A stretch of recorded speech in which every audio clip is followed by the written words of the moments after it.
I've talked to a number of different partners in go-to-market consulting companies, and they talk about how they come into a new client relationship and there's all kinds of problems that are surfaced. There's never a problem finding problems.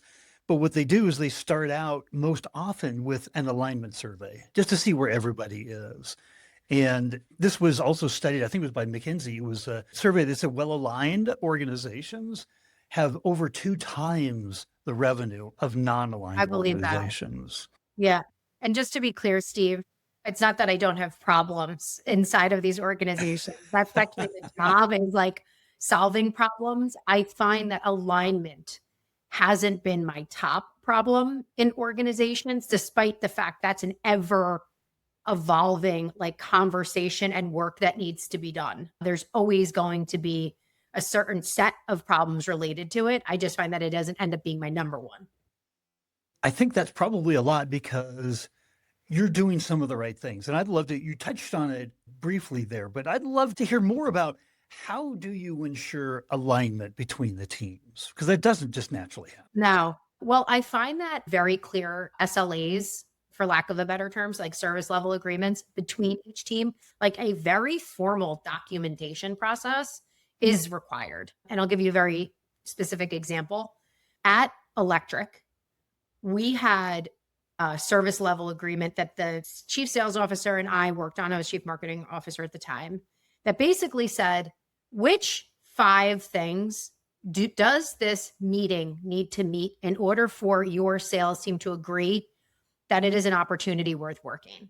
And we workshopped that for 2 weeks straight with sales teams, with marketing teams, and we really like lasered in on who that ideal customer is. And it needed to meet those 5 requirements. But when it met those 5 requirements, that got accepted into pipeline, and win rate was now on the chief sales officer. So we just were very clear about the requirement for marketing. And if it met that, and also we would go chat, we would listen to calls, we would make sure that it wasn't the sales rep that missed something or didn't ask a question. We really like had a very tight process for confirming where the handoff was, so that I could say marketing delivered X amount of great pipeline to you. Now it's on you guys to win that at 30%. We're going to call it a day.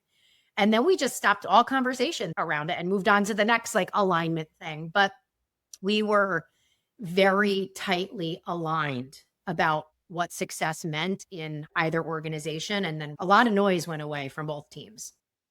What I love about that is you've gone even deeper than ICP as a definition, because there's a lot of teams that have very ill-defined ICPs, right?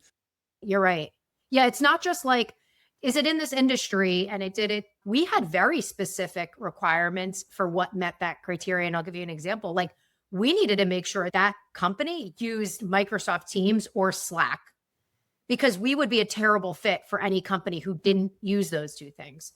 So it's not only like, was this ideal by like the psychographic and firmographic information? It was like, is it ideal because of how they operate their business? And if they did, it got accepted into pipeline. And like, now it's on you, Mr. Sales Rep or Mrs. Sales Rep, to go close.